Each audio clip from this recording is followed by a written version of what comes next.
All right, you've made it. The ninth month of pregnancy. This is it. The final countdown, the home stretch. Your body is gearing up for its biggest, most incredible moment yet. Not just growing a life, but bringing one into the world. It's a super exciting time, and let's be real, a pretty unpredictable one too. So, let's just dive right in, shall we? This last month can be absolutely full of surprises and a lot of wait. Is this it moments? So in this explainer, we're going to walk through everything.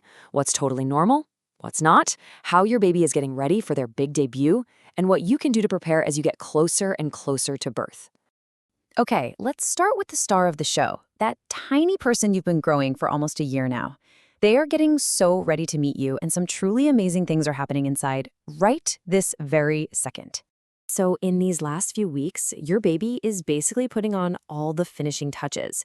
First up, their lungs are maturing like crazy, producing this crucial stuff they'll need to breathe on the outside. At the same time, their brain is having this massive growth spurt, making all these new connections for learning and coordination.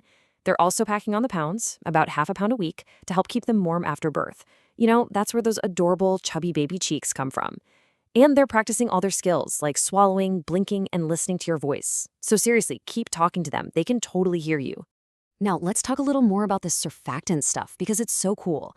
Think of it like a special slippery coating for the inside of the lungs. Without it, the tiny little air sacs would just stick together every time the baby exhales.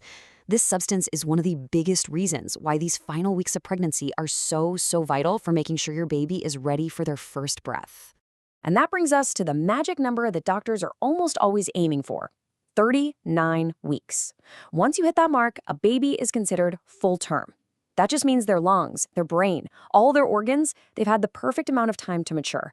And that's exactly why, unless there's a medical reason to do otherwise, letting the pregnancy reach this milestone is so important for a healthy start. Okay, let's switch gears and talk about you. Because, wow, this final stretch can be physically and emotionally a lot. Your body is working so incredibly hard, and it is more than okay to just admit that this part can be really tough. You are probably feeling the pressure. And I mean that literally. As the baby drops lower, the pressure on your bladder is intense. Here's a great little pro tip. Lean forward when you go to the bathroom. It helps empty your bladder all the way. For all that hip and back pain, try sleeping with a pillow between your knees. A pregnancy support belt can also be a total game changer. And sleep? Yeah, it can feel impossible. The goal here isn't a perfect 8 hours. It's just rest. So take naps, do some gentle stretching, and don't freak out if you wake up on your back. Just roll back to your side. And please remember this. When you feel exhausted and you just want to sit on the couch all day, you are not being lazy.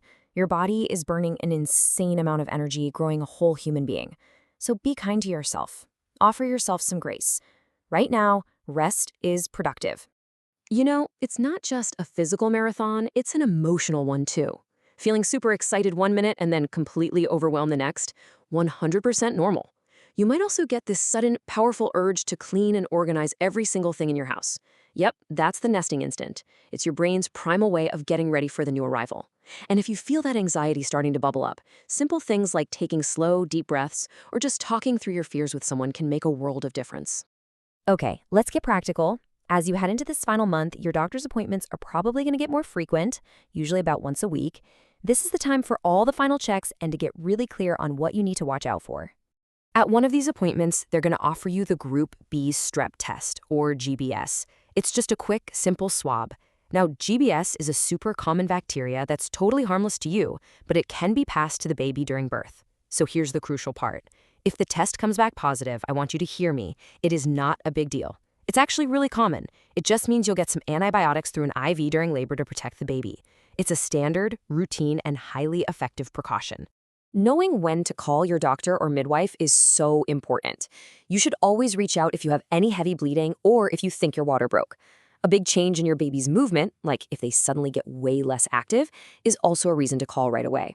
And keep an eye out for signs of preeclampsia, like a really bad headache that just won't go away or any changes in your vision. But honestly, above all else, just trust your gut.